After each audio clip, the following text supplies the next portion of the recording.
Hello everybody, and I hope this finds you well.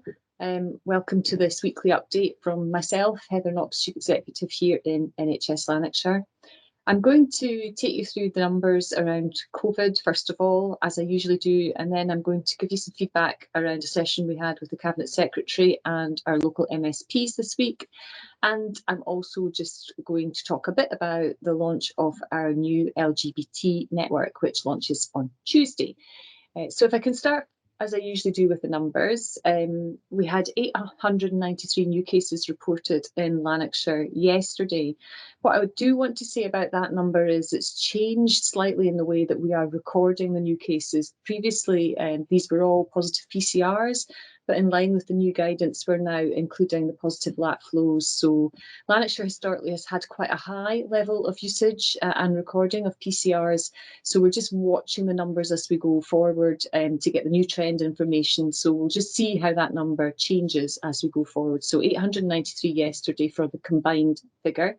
138 inpatients, and that has come down. It peaked at 192 on the 19th of January, so probably a week ahead of the rest of Scotland, but trending down now, which is good.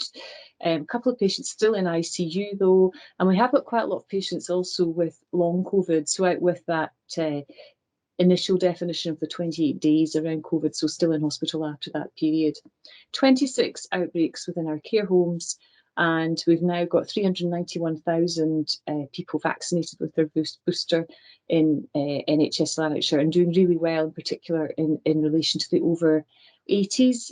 All those people that we could contact, I think we've done about 98% of them, and I think that's really good. The team are doing a great mop-up job there, trying to get absolutely everybody covered in that age bracket, which is good. I wanted to say just a wee bit about the session we had with the MSPs.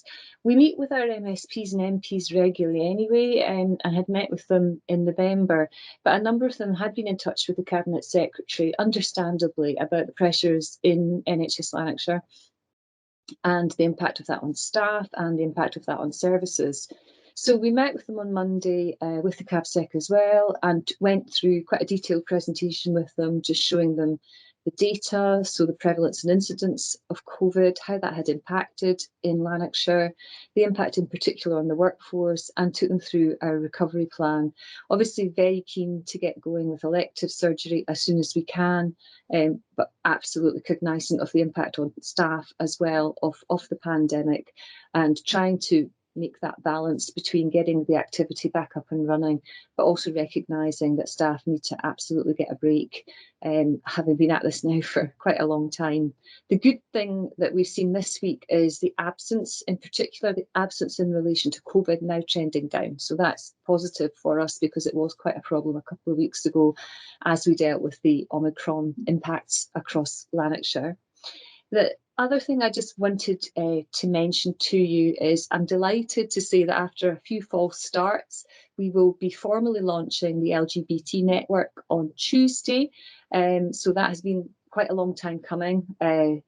We had wanted to get it up and running last year, and obviously with COVID that's been a bit difficult. There was a survey taking place over the summer months, so we'll be reporting back on the results of that at the session on Tuesday. And for me, it's really just to listen and understand what the barriers are for staff from the LGBT network as they work in Lanarkshire, and what things we can do to support them at work.